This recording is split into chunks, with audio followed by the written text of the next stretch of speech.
அனைவருக்கும் வணக்கம். இன்னைக்கு நம்மளுடைய சேனல்ல என்ன பதிவு பார்த்து தெரிஞ்சுக்க போறோம் அப்படின்னு பார்த்தீங்கன்னா, இந்த 2024ஆம் ஆண்டு நடக்க இருக்கக்கூடிய முதல் சந்திர கிரகணத்தால என்னென்ன விஷயங்கள் செய்யக்கூடாது, என்னென்ன விஷயங்கள் நம்ம செய்ய வேண்டும் என்பதை பற்றி தாங்க நாம இன்னைக்கு இந்த வீடியோ பதிவுகளில் முழுமையாக பார்த்து தெரிஞ்சுக்க போறோம்.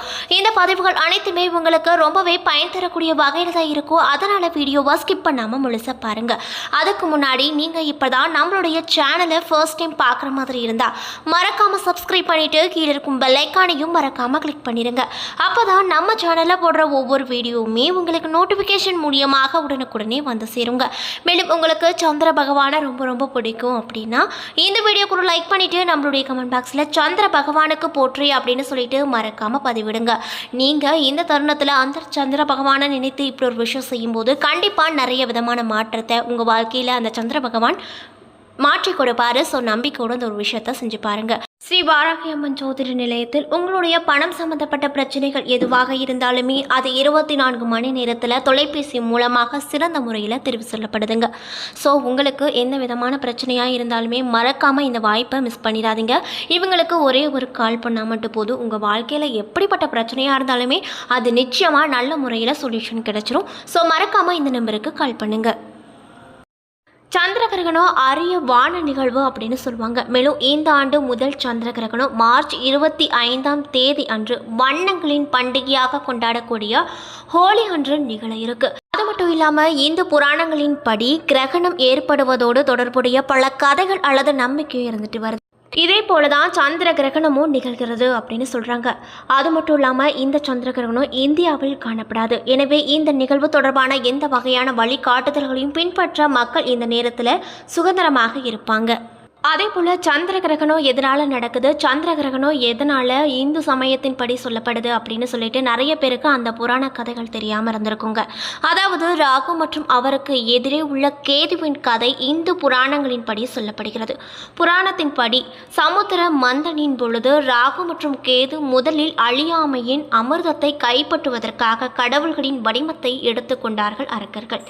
சூரியனும் சந்திரனும் தங்களின் தந்திரத்தில் சிக்கி ராகுவை மகாவிஷ்ணு துண்டித்தார். ஆனால் ராகு அமிர்தத்தை சாப்பிட்டதால அழியாமல் போனார். சூரியனும் சந்திரனும் ராகு என்று அழைக்கப்படும் ராகுவின் தலை மற்றும் கேது என்று அழைக்கப்படுவது அவரது உடல் கிரகங்களின் பொழுது வழக்கமாக விளங்குவதாக கருதப்படுது.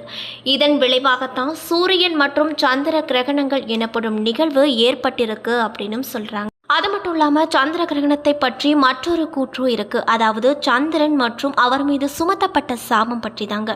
கணேசனின் தந்தையாக இருக்கக்கூடிய சிவபெருமான் சந்திரன் தனது தோற்றத்தை கேலி செய்ததால கோபமடைந்தார் அப்படின்னு புராணங்களில் சொல்றாங்க. சிவன் சந்திராவை திருப்பி செலுத்தும்படி சாபம் கொடுத்தார். அவரது பிரகாசத்தை இழந்தார். இதன் காரணமாக சந்திரன் சுழற்சியின் வளர்ச்சி மற்றும் குறைவு அனுபவிக்கிறது. மேலும் கிரகணத்தின் பொழுது அதன் சுருக்கமான மறைவு இந்த சாபத்தை நினைவூட்டக்கூடிய வகையில் இருக்கும் அப்படின்னு சொல்றாங்க. சில நாட்டுப்புற கதைகள் மற்றும் நம்பிக்கையின்படி பாம்பு சந்திரனை விழுங்கப்போது சந்திர கிரகணம் ஏற்படும் என்று கூறப்படுது. உலகம் எங்கிலுமே உள்ள பல கலாச்சாரங்கள், குறிப்பாக இந்து புராணங்கள் இந்து முறையை பயன்படுத்தப்படுகின்றன. சந்திர கிரகணம் ஒரு பாம்பு அல்லது டிராகன் மூலம் நுகரப்படும் பொழுது கிரகணம் ஏற்படுது. ஆனால் சிறிது நேரம் கழித்து அது சந்திரனை விட்டுவிடுது. அது மீண்டும் தோன்றும் என்று இந்து புராணங்களில் சொல்லப்படுகிறது. சந்திர கிரகணத்திற்கு முன்பும் பின்பும் குளிக்க வேண்டும் என்று சிலர் நம்புறாங்க. கிரகணத்தின் பொழுது குளிப்பது உங்க ஆரோக்கியத்திற்கு தீங்கு விளைவிக்கும் என்று நினைக்கும் மற்றவர்களும் உணர்றாங்க. மீண்டும் கிரகணத்தின் பொழுது குளிப்பது தீங்கு விளைவிக்கும் என்பதற்கு எந்த அறிவியல் ஆதாரமும் கிடையாது அப்படின்னு சொல்றாங்க. மேலும் சந்திர கிரகணத்தின் போது உணவு அதிகப்படியான புற ஊதா கதிர்கள் மற்றும் காஸ்மிக் கதிர்களும் வெளிப்படும் என்று ஒரு நம்பிக்கையும் இருந்துட்டு வருது. சூரியன், பூமி, சந்திரன் 3 ஒரே நேர்கோட்டில் வரும்பொழுது தான் கிரகணங்கள் ஏற்படுது அப்படின்னு சொல்றாங்க. இதுல சந்திரன் மறைக்கப்படும் பொழுது சந்திர கிரகணமும், சூரியன் மறைக்கப்படும் பொழுது சூரிய கிரகணமும் நிகழ்கிறது. பௌர்ணமி தினத்தன்று சந்திர கிரகணமும், அமாவாசை தினத்தன்று சூரிய கிரகணமும் நடக்குங்க. சந்திர கிரகணம் அப்படிங்கிறது நிலா பூமியின் பின்னால கடந்து செல்லும் பொழுது பூமியானது சூரியனின் கதிர்களை நிலவின் மீது படுவதில் இருந்து மறைத்து விடுவதால ஏற்படக்கூடிய நிகழ்வு அப்படின்னு சொல்றாங்க. சந்திர கிரகணம் முழு முழுமையாக ஏற்பட்டால் பூரண சந்திர கிரகணம் என்றும் அரைகுறையாக ஏற்பட்டால் பார்சுவ சந்திர கிரகணம் என்றும் அழைக்கப்பட்டு வருது. சூரியன் மற்றும் சந்திர கிரகணங்கள் நிகழும் பொழுது நம்ம என்னென்ன விஷயங்களை செய்யக்கூடாது அப்படின்ற ஒரு வகைப்பாடும் வச்சுருக்காங்க. பொதுவாக ராகு பிடியில் இருந்தால் ராகு கிரகஸ்தம் என்றும் கேதுவின் பிடியில் இருந்தால் கேது கிரகஸ்தம் என்றும் அழைக்கப்படுது. கிரகங்கள் எல்லாமே நாடுகளுக்கு ஒரே நேரத்தில் தென்படாது, மாறாக வெவ்வேறு நேரங்களிலே தென்படுங்க. கிரகணத்தின் போது புவி மேற்பரப்பில் வெளிச்சம் குறைவாக தான் காணப்படுமா. மேலும் சந்திரன் அவர் செய்த பாவ காரணத்தால் அவருக்கு ராகு தோஷம் வந்துவிட்டது. இதனால் ராகு அவரை பிடித்து அவரை முடமாக்க நினைக்கிறாரு. ஆனால் சந்திரன் பகவான் பிரார்த்தித்து ஸ்லோகங்கள் சொல்லியும் இறைவனை சந்திரனுக்கு அருள சந்திரனுக்கு இந்த ராகுதோஷம் நீங்கியது அப்படின்னும் புராணத்தில் சொல்லப்படுது. இதன் காரணமாக கிரகணத்தின் பொழுது பக்தியுடன் இறைவனை பிரார்த்தித்து வந்தால் அவர் செய்த பாவங்கள் அனைத்துமே நீங்கும், இறைவன் அருளும் நமக்கு நிச்சயமாக கிடைக்கும் அப்படின்னு சொல்கிறாங்க. நம்ம இன்னைக்கு இந்த வீடியோ பதிவுகளில் என்ன பதிவு பார்த்துட்டு இருக்கோம் அப்படின்னு பார்த்தீங்கன்னா, சந்திர கிரகணத்தின் பொழுது என்னென்ன விஷயங்களை நம்ம முக்கியமாக செய்யக்கூடாது, என்னென்ன விஷயங்களை நம்ம செய்யலாம் என்பதை பற்றி தாங்க நம்ம இன்னைக்கு இந்த வீடியோ பதிவுகளில் பார்த்து தெரிஞ்சிட்ருக்கோம். இந்த பதிவுகள் அனைத்துமே உங்களுக்கு பயன் தரக்கூடிய வகையில் தான் இருக்கும். அதனால் வீடியோவை ஸ்கிப் பண்ணாமல் முழுசாக பாருங்கள். மேலும் உங்களுக்கு சந்திர பகவானை ரொம்ப ரொம்ப பிடிக்கும் அப்படின்னா இந்த வீடியோக்கு ஒரு லைக் பண்ணிவிட்டு நம்மளுடைய கமெண்ட் பாக்ஸில் சந்திர பகவானுக்கு போற்றி அப்படின்னு சொல்லிட்டு மறக்காமல் பதிவிடுங்க. நீங்கள் இந்த தருணத்தில் அவரை நினைத்து இப்படி ஒரு விஷயம் செய்யும்போது கண்டிப்பாக உங்கள் வாழ்க்கையில் நிறைய விதமான மாற்றத்தை பிரகாசம் அளிக்கக்கூடிய விஷயங்களை கூட நடத்தி வைப்பாருங்க. ஸோ நம்பிக்கையோட இந்த ஒரு விஷயத்தை செஞ்சு பாருங்கள். அதுக்கு முன்னாடி நீங்கள் இப்போ தான் நம்மளுடைய சேனலை ஃபர்ஸ்ட் டைம் பார்க்குற மாதிரி இருந்தால் மறக்காமல் சப்ஸ்கிரைப் பண்ணிவிட்டு கீழே இருக்கும் பெல் ஐக்கானையும் மறக்காமல் கிளிக் பண்ணிடுங்க. அப்போ தான் நம்ம சேனலில் போடுற ஒவ்வொரு வீடியோவுமே உங்களுக்கு நோட்டிஃபிகேஷன் மூலியமாக உடனுக்குடனே வந்து சேருங்க. மேலும் இந்த கிரகணங்கள் தொடங்குவதற்கு 2 மணி நேரத்திற்கு முன்னதாகவே எந்தவித உணவுகளும் உட்கொள்ளக்கூடாது அப்படின்னு சொல்கிறாங்க. கர்ப்பிணி பெண்கள் வீட்டை விட்டு வெளியே போகக்கூடாது. ஆலயங்கள் அனைத்துமே மூடி இருக்க வேண்டும். கிரகண நேரத்தில் ஆலய தரிசனம் செய்யவே கூடாது அப்படின்னு சொல்லப்படுது. செய்து வைத்திருக்கக்கூடிய உணவுகளில் தர்ப்பை புள்ளினை போட்டு வைத்து விட வேண்டுங்க. கிரகணத்தின் போது நவகிரக துதியை பாராயணம் செய்து வந்தால் நமக்கு நிறைய விதமான மாற்றங்களும் பலன்களும் நிச்சயமாக கூடிய விரைவில் கிடைக்கும் அப்படின்னு சொல்கிறாங்க. ஸோ மறக்காமல் இந்த விஷயத்தையும் செய்யுங்க. அதே போல் சந்திர கிரகணத்திற்கான துதிகளையும் பாராயணம் செய்யலாம். கிரகணம் விடுபடும் பொழுது, அதாவது கிரகணம் முழுமையும் முடிந்த பிறகு ஸ்நானம் எடுத்துவிட்டு ஆலய தரிசனத்தை மேற்கொள்ள வேண்டுங்க. ஆலய தரிசனம் செய்துவிட்டு தீபம் ஏற்றி வழிபட்டால் கடன் தொல்லையில் இருந்து கண்டிப்பாக நம்மளால் விடுபட முடியும் அப்படின்னு சொல்லப்படுகிறது.